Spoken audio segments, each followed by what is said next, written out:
there's the price that you see, but once you're paying for it, it's like, oh no, and then this is the tax that goes on top of it, and it's like, oh.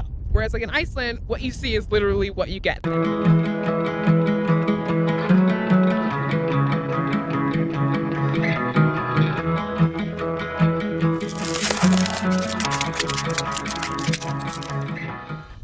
Hi everyone, it's Jules, and in today's video I'm going over 7 things that surprise first timers to Iceland, and I am so looking forward to hearing from individuals especially that have been to Iceland before, if this is something that you relate to, but also of course providing information to individuals who've never been so that you can manage your expectations a little bit, or at least understand what you might be experiencing when you actually get to the country.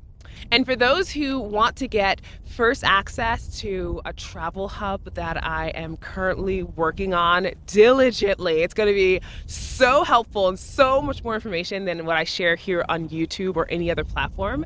Definitely make sure that you sign up for my newsletter. The link is in the description because that's where I will be announcing first access to that travel hub, so you don't want to miss out. So definitely make sure to do that. But I'm going to just jump into the 7 things that surprise first timers, and these for sure were ones that surprised me during my first visit. So the first surprising thing for people has to do with the money in Iceland. So it's Icelandic krona, and in essence the denominations, like the amount of zeros, or at least the amount of like how big the money is when you're saying it, can be a little bit daunting. So for instance, you might be in the store and you want to go buy something and it's 1,000 Icelandic kroner and you're like, whoa, that's expensive.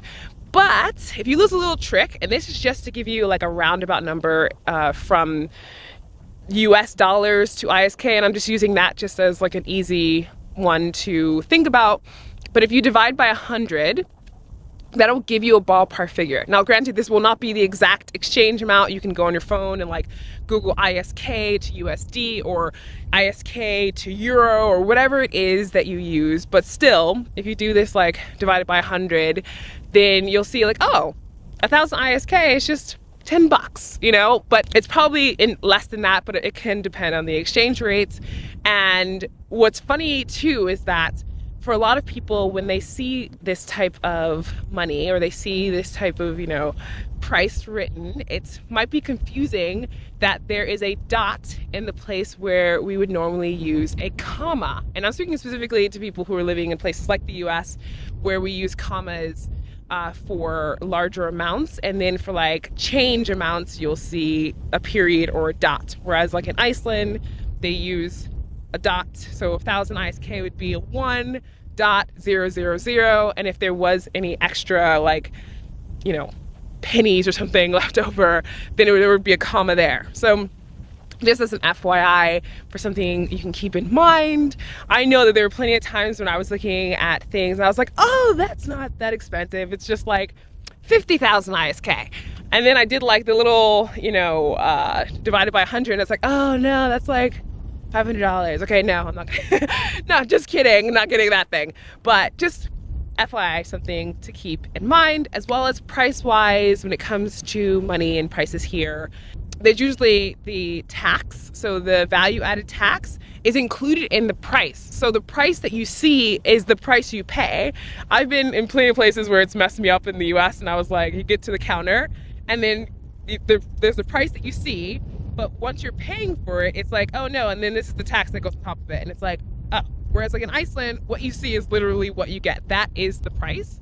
And if you're gonna buy something like a lopapeysa, which is what I'm wearing, and you are just a visitor at the airport, you can get the tax back. So just something else to keep in mind. Number 2 has to do with the price of alcohol and food. It is quite a lot in comparison to where many people are coming from, and it can be hard to adjust to the fact that you're like, wow, why is it so expensive for this, you know, bottle of wine or whatever else? And so alcohol is heavily taxed here in Iceland by the government. The stronger the alcohol, the even more expensive it's going to be. And so for those who do like to drink, I always recommend, as a huge tip, is to make sure that you at duty free, buy your alcohol, the amount that of course that you're allotted to buy, and use that when you're in the country drinking, or even like bring, if you have a certain liquor that you really enjoy, you want to bring it with you, you can do that, of course. Finding out where the happy hours are, it's also super helpful in terms of making sure that you can, save a little bit of coins here and there. Food wise, there are sometimes like lunch deals and things of that nature. Or if you're into cooking and want access to a kitchen while you're here, you can cook your food and save a lot of money by going to stores like Bonus or Kronan. And that's just something to keep in mind. But for those who are going to go out to eat, you might be surprised that the fact that maybe you'll easily spend $100 a day per person. That is not unusual here in Iceland. So just kind of manage your expectations around that. And if you're more on the budget side, think of, the different budget things that you can keep in mind in order to stay within your range that you're comfortable spending. Number 3, that always makes me kind of laugh a little bit, is that many first timers to Iceland are surprised that Icelanders, so those who have born and raised here, speak English pretty well. And if you ask many Icelanders, though, some will be like, no, my English is not that great. And they're doing amazing. Like their English is way better than, the majority of people's Icelandic, of course. But just something that I think is helpful, because many people, even though it's fun to learn Icelandic and get some phrases down, and fun, I mean, it kind of varies in terms of what you consider fun, but still, it can be comforting to know that if you're going to come here, that English is something that you can speak and people will easily understand you and be able to communicate with you. So no worries there. It is something where the majority of people in the country understand. Of course, there are places where people, they don't really interact in English, but that's less so in like Reykjavik, where it's the largest amount of people. But I've been to every region of the country, and if I needed to speak English, it hasn't been a problem so far. So just keep that in mind, that will not be an issue. Number 4 is something that surprises people, is that individuals, I've heard this so many times, that they're surprised to see a tree, like just even one tree in Iceland. Just FYI, yes, there are not a lot of trees in Iceland in comparison to many other places, but there are trees, okay? As you're going out, like in the countryside or wherever else, of course you're gonna see a lot of vast, beautiful landscapes, mountains like the one behind me. Everything is just really amazing to be able to see so far. And that's because there aren't a lot of trees. When settlers first came to Iceland, there actually were a decent amount of trees here. And a lot of those were cut down because the land was kind of treated like where they were coming from. And of course, as people learned the hard way, Iceland is different. So there aren't as many trees now, even though there are reforestation efforts happening. But the whole point is that there are some. So this whole rhetoric around like Iceland has no trees, and then people see my videos and they're like, are you in Iceland? How are there trees? There are trees. It's just, believe me, there are trees. When you get here, you'll see it, but you'll also understand that the majority of the country does not have trees. Number 5 is one that's really important for people to understand, and that has to do with roundabouts. So this is a safety aspect in terms of if you're coming from a place where you're not used to roundabouts, driving in them or entering them, or even how they work. In Iceland, there are roundabouts, and like I live in Mosfellsbær, and we have to pass some roundabouts in order to get to this location from Reykjavik.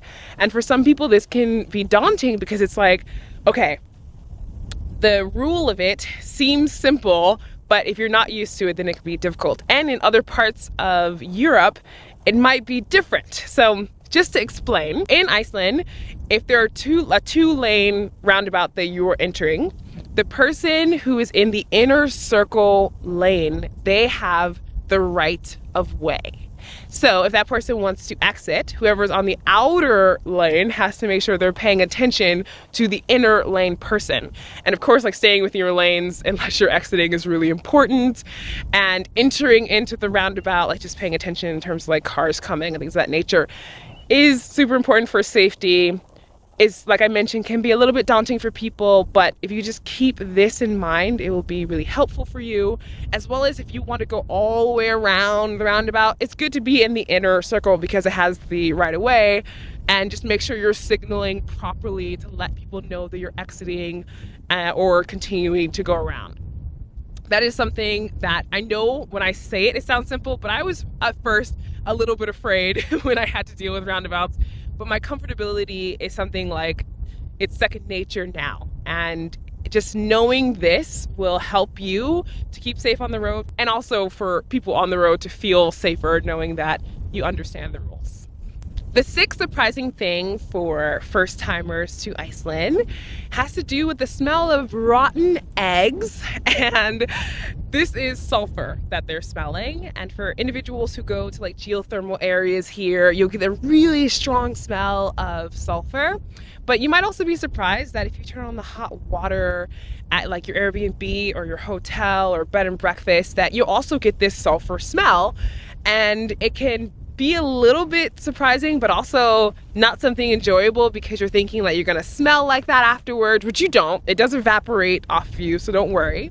But just in terms of like the source of the water, where Iceland gets like its hot water is coming from these natural sources, and there is a little bit of like infused sulfur gas in this water, and so that smell comes through when you're using the hot water. It isn't dangerous at all. It isn't something for you to be worried about in terms of putting on your skin or even drinking the water. It's like Icelandic water is amazing. It is some of the freshest, most delicious water in the world, and if you turn on the cold water, you don't get this smell. But like I mentioned with the hot water and from the resources that it comes from, you do get this smell. I'm so used to it now that I don't smell it.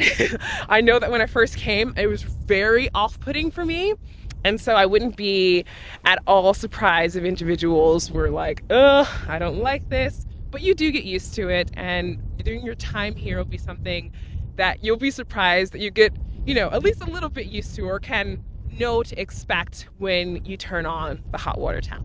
The seventh surprising thing for people, whether it's their first time or they're coming back to discover other parts of the country, is that it can really feel like you're on another planet. The red earth can make you feel like you're on Mars, or certain places can make you feel like you're on the moon. Glaciers, like thick ice that you're walking on. It's absolutely amazing, stunning, beautiful nature that will stay with you forever. And of course the weather, the variation in that can, even right now, like the sun is changing and there might even be some rain coming, but that is just how it is here, and it's awesome to be able to travel around and experience it safely. And so I wouldn't be surprised if you were shocked as you're driving around the country and just being able to take in all of the variety and the beauty. And for those who are like interested in knowing how to pack for Iceland, I do have my ultimate packing checklist. I mean, we're heading into winter. As you can see, the snow on Mount Asia behind me. And so I definitely have great tips and information about what to pack, whether it's for winter or summer. So you can download that below in the description box. I'd love to know, like I said, which ones you relate to or what you think would be most interesting to you if you were going to be a first timer coming to Iceland. Let me know in the comments section. If you have been to Iceland, which one of these things surprised you? Or maybe it's one that I don't even have on this list. If you're going to be coming for the first time, which one do you think would be kind of challenging for you to adjust to? If you enjoyed this video, make sure to give it a thumbs up and share it with anybody who you think might find it useful or helpful, especially someone you know who plans to come to Iceland, because this can really help them to manage their expectations. As always, thank you for watching, and I will see you in the next one.